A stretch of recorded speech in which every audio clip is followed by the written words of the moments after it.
When you've been in a car crash, you've just added a lot to do to your to-do list. And you don't know what to do, but you're smart. Therefore, you go to YouTube to figure it out.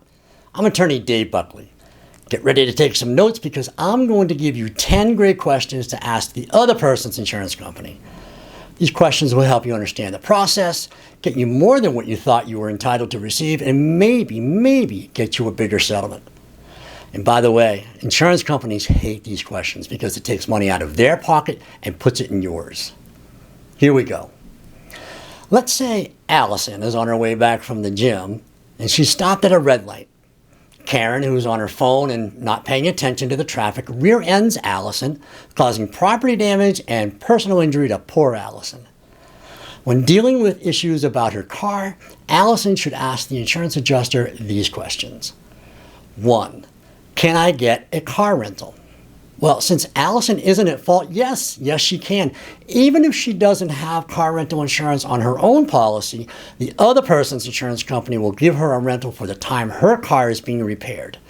And even if Karen doesn't have car rental insurance on her own policy, Karen's insurance company will put Allison in a rental anyway. 2. Can I get paid for the loss of use of my own vehicle, even if I don't need a rental? Yes, absolutely.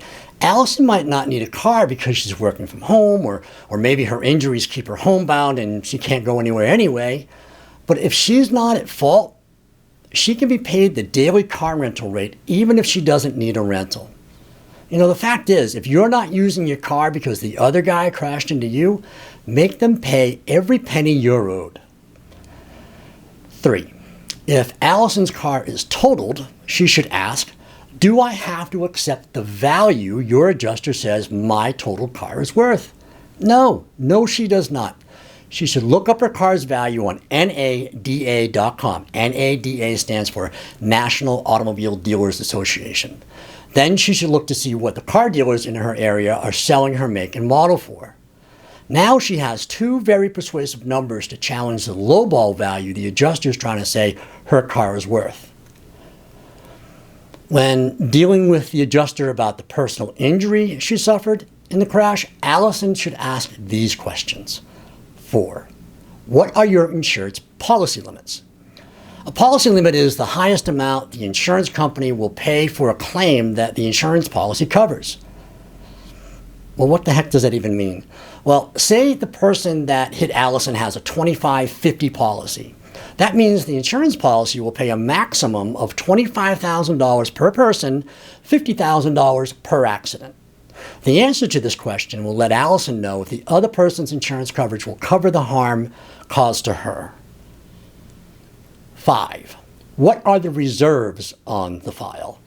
And what are reserves? Well, when a person is involved in an accident, the insurance adjuster is going to make an initial ballpark determination of what they think the value of your personal injury case is worth. And this amount is set aside and reserved for your case.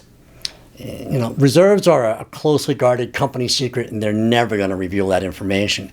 But by Allison asking that question anyway, it lets them know she knows about reserves and maybe she's a little bit more savvy than most. 6.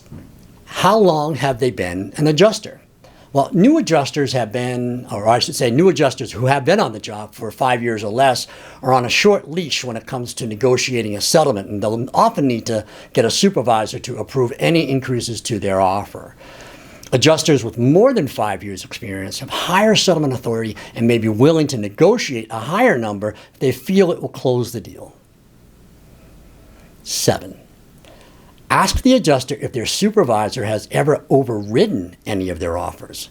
Asking this question puts the adjuster on notice that you're willing to speak to their boss to get a higher number if you feel you're getting lowballed. And, you know, no one likes it when their boss has to get involved. So this question might result in them upping their offer just to avoid that from happening. 8. Ask the adjuster if any of their cases have ever gotten more money at trial versus the amount they offered pre-suit. Now, be prepared for the adjuster to say that, well, in most cases, they get less than what was offered.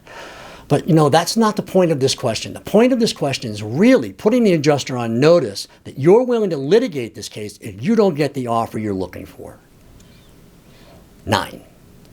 Ask the adjuster if they've ever increased their offer once suit has been filed. If that adjuster's been around for a while, the answer is going to be yes. But don't be fooled by this. Filing suit is not a guarantee you'll get more money. But you can certainly leverage the moment by saying, well, then let's stop fooling around here and pay me what my case is worth now. 10. Are you assigning any blame to me for this accident?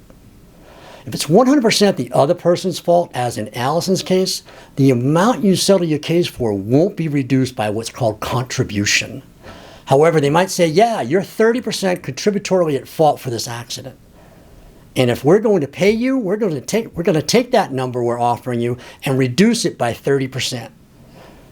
By knowing that contribution will reduce the insurance company's offer by the percentage of your fault, it will give you the presence of mind not to be so quick to accept their offer before doing your math on finding out just how much you're really going to get after the deduction. Well, that's 10 great questions to ask the adjuster. And if you're smart, like Allison, you will not only get what you're entitled to, you may even get a higher settlement offer. But let me offer you a very important tip. Don't piss off the adjuster. They control the money. You always want to be polite. You always want to be calm. Don't get angry. Just because you might know a few things from what I'm telling you, I guarantee you they know a lot more. They will always have the upper hand. But by you asking these questions, you're establishing yourself as being knowledgeable and not a likely pushover. I'm attorney Dave Buckley. I'm a personal injury attorney. I hope you never need me, but I'm here if you do. Thanks for watching.